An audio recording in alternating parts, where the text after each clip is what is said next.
Hindi man nangunguna sa mga presidential survey, hindi raw natitinag ang pambato ng Liberal Party na si Mar Rojas. Kumpiyansa raw siya na sa huli, pipiliin ng taong bayan ang anyay tuwid at tama. Sinabi ito ni Rojas sa panayam sa kanya ni Mike Enriquez para sa seryeng binubuo ng programang investigador tungkol sa mga presidential. Panuorin po natin ito. Alam nyo na may balak na buksan muli ang investigasyon sa Senado tungkol sa SAP 44 sa Mamasapano. Ano reaksyon niyo doon sa balak na buksan muli yung investigasyon?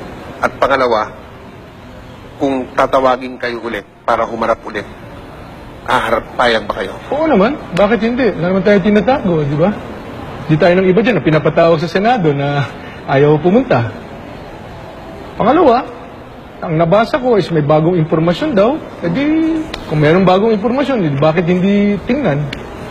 So, inyong personal na pag-aaral at pananaw, dapat ba o hindi isama ang pangalan ni Grace po sa balota? Eh, di ba nasa korte na yan? Di hayaan na lang natin ng mga mahistrado, ang korte, na magpasya dyan. Tungkol po ito sa mga survey, Secretary, narinig nyo na po siguro, Secretary, na mga nagsasabi na ang problema ninyo kung ba't hindi kayo makaangat sa survey, kayo, kumbaga sa produkto, mahirap dalhin si Mar Rojas. Ano po reaksyon nyo pag naririnig nyo yung mga ganyan sinasabi, Secretary? Siguro, alam mo Mike, may mga tao na aayon sa akin, may mga tao na hindi aayon sa akin. Ganyan lang talagang buhay. Di ba? Ang para sa akin ay nandun tayo sa tama, nandun tayo sa tuwid, at ipinaglalaban ko kung ano sa tingin ko ang kapakanan ng ating bansa. Pinaglalaban ko ang pangarap ng bawat pamilyang Pilipino na magkaroon ng pantay na laban, na matupad ang kanilang mga pangarap, kanilang mga plano sa kanilang pamilya. Yan ang pinaglalaban ko. Yan ang track record ko. Yan ang, at may patunay yan, hindi lang laway yan. Nasabi nyo na to na ang tunay na survey ay sa Mayo magaganap. Tama. Sa araw ng eleksyon.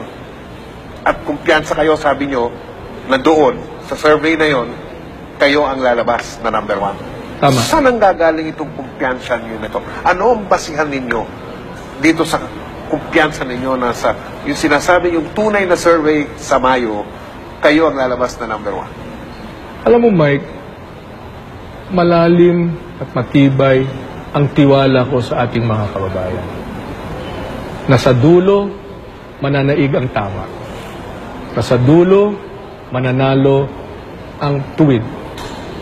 Sinong matinong Pilipino ang pipili ng baluktot kumpara sa tuwid?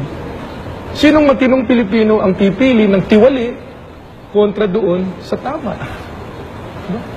Sinong Pilipino na pipili ng puros pangako kontra naman doon sa may ipinakita ng kakayahan, ipinakita ng patunay?